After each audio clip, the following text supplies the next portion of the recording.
Индианчуудын амьдралын хэв маяг зан заншил нь байгалийн хуулийг дагдаг. Байгалийн хууль гэж тэгвэл юу вэ? Энэ бол тэнцвэржилт байгалийн зүй тогтол юм. Хүн хийгээд бүхий л амтэн ургамал, шавж хорхоонууд, зэрэгцэн амьдрах, өөр хоорондоо зохицох нөхцөл буюу агаар ус газраан эв найрамдалтай хуваан хэрэглэх хүний гараар бичигдээгүй хуулийг хэлдэг. Байгалийн хуулиар ямар ч зүйлийг юутай ч холбон тайлбарлаж болдогт үүний гайхамшиг оршдог. Учир нь байгаль дээр орших бүхий л юмс их бага хэмжээгээр хоорондоо холбогддог. 1492 онд Колумб Америкт ирэхээс өмнө тоо хэмжээний хувьд маргаантайч дор хаяж 20 орчим сая 100 гаруй хил аялгаугаар ярддаг 1000 гаруй овгийн индианчууд амьдарч байсан. Байгалийн хууль захирагдан амьдарч байсныг гэрч болно.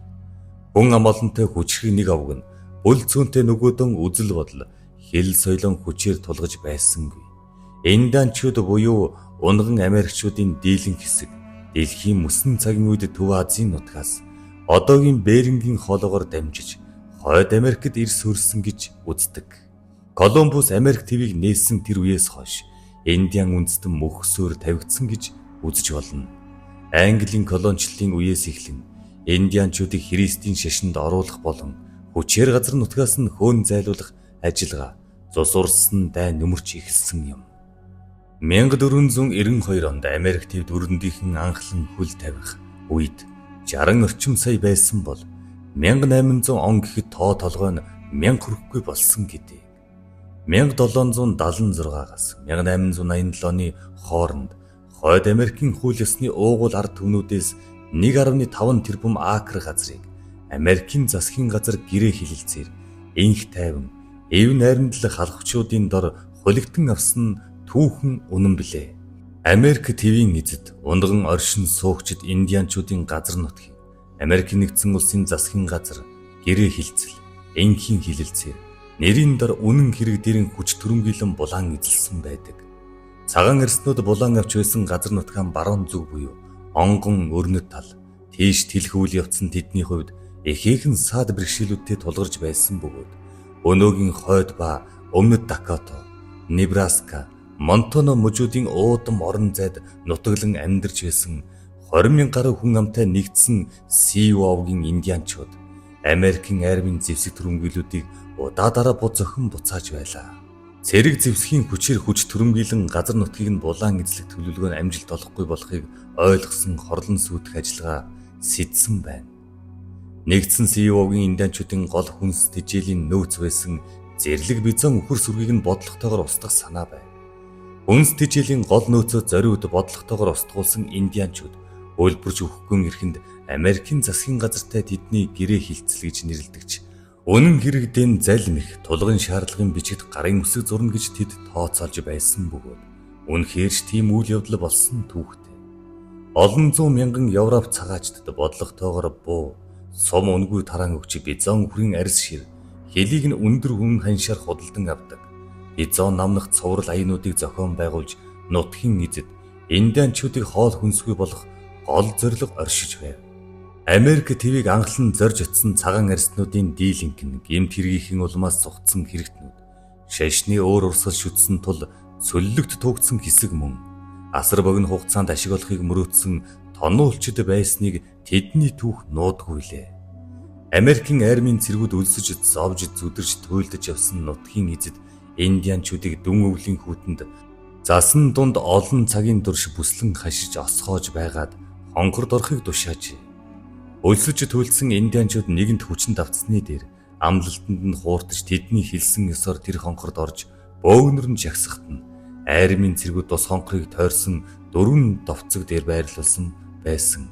1 минутанд 4.2 мм-ийн 68 ширхэг сумаар галалдаг 1800 м-ийн тусгалтай хөнгөн пулеметодоор тэднийг тэр хонхорт нь хайр найргүй хядаж устгасан байна. Тэнд ингэж зэрлэгээр алагдуулсан уугуул иргэдийн ихэнх нь өөрсдийгөө хамгаалах ямар чадваргүй бага насны хүүхдүүд эмэгтэйчүүд хөгшөд байсан гэдэг. Харин тэдгээрийн амийг хороосон 20 гаруй цэрэг Америк нэгдсэн улсын засгийн газраас эр зөргийн хүндэт медалаар шагнасан гэж түүхэндийн тэмдэглэгдэн үлджээ. Өвглийн шарх авч ордуу 50 дарчилж байсан индианчуудыг холоос гүйжирэн бууныхаа бүксөөр зохиж гүйцэн алах нь Америк цэргүүдийн дунд хамгийн хөгжилтэй тэмцээнүүдийнх нь нэг байсан бөгөөд хэдэн индианы хэрхэн бууны бүксөөр зохиж гүйцээж алсан тоогоор тэд хоорондоо уралддаг байсан талаар энэ бүхнийг өөрсдийн нүдээр харж байсан настай олон индианчууд гэрчилж хэлж бичүүлж үлдээсэн байдаг. Өдгөө Америкийн дунд сургуульд индианчуудыг хядсан үйлдэлийн баатарлаг гавьяа мэт болгон бичиж түүхийн хичээлдээ заадаг. Жад ном сумаар голдууд зэвсэглэж их нутгаан хамгаалах гэж болсон индианчуудад хурдан буу дард сумаар зэвсгэлсэн энэ морьт цэргийн хорооныхон нэг бусудаа бут нэргүүлж байваа. Тэрхүү явдал нь Америкийн армийн түүхэнд тохиолдсон хамгийн ичгэвтер үйл явдлуудын нэгэнд тооцогдож түүх болон үлдсэн юм. 20 дугаар зууны ихэнх үе гэхэд индианчууд устд нь сүнэж байгаа үндэстний нэгэнд орсон. Хэдийгээр хойд Америкт индианчууд өөр ингэсэн тодорхой газар нутагтай. Хэл соёлон хадгаж үлдэн гэсэн хоёр талын гэрээ хийгдэж байсан ч цагаан арьснууд хэлсэн амдан хүрлгүй 1924 оноос индианчуудыг хүчээр нэгдсэн улсын иргэнд оруулсан байдаг. Уугуул Америк хүний соёлын төвшин адилгүй. Зарим нь хүндрэлтний соёл иргэншил томоохон улмөр үлдээх үз төвшөнд хүрсэн байхад зарим нь эхийн эрхт ёс ноёрхсны анхны хүн нэгдлийн овгийн байгуулалттай байж. Энэ ард түмэн элдв башир арга зал хэрэглэх, худал ярих, огт мэдэхгүй зүйлдээ мэддэг хуурамч дүр эсэх явдлыг нийтээрэн жигшдэг хийгээд шудраг шулуун зан чанаран алдарттай ард түмэн юм. 20 дугаар зууны ихэнх үе гэхэд индианчууд устданд сүнэж байгаа үндэсний нэгт орсон. Одоогоор Америкийн нэгдсэн улсад ойролцоогоор 1 сая индиа амьдардаг гэсэн тооцоо бий. Эдгээрийн ихэнх нь нийгмийн халамжид амьдардаг тул тэдэнд ажил байхгүй, шаардлагач харахгүй. Дээр нь сургууль соёл, эрүүл мэнд гэх мэт гол зүйлүүд дутагдaltaй байдаг. Энэ нь Америкийн төрийн бодлогын хүрээнд хийгдэж буй ажил учраас хийх ажилгүй эрдэм мэдлэг хязгаарлагдмал тэд тэтгэлгийн авсан аригчин, хар тамхичд гих эмгэнэлтэй хувь заяа энэхүү үндэснийг мөхлийн ирмэгт авчирч байгаа юм. Гэвч тэд үндэстнээ эргэж зэхнэ гэдэг ямагт итгэж, өвг дээдсийн сүнс тэднийг өнө мөнхөд эвэж байдаг гэдэгт эргэлзэхгүй байдаг төдийгүй. Түүнийгийн урлаг, уран сайхны тусгалтан ямагт шингээдэг хөвчлээс нь харж болно.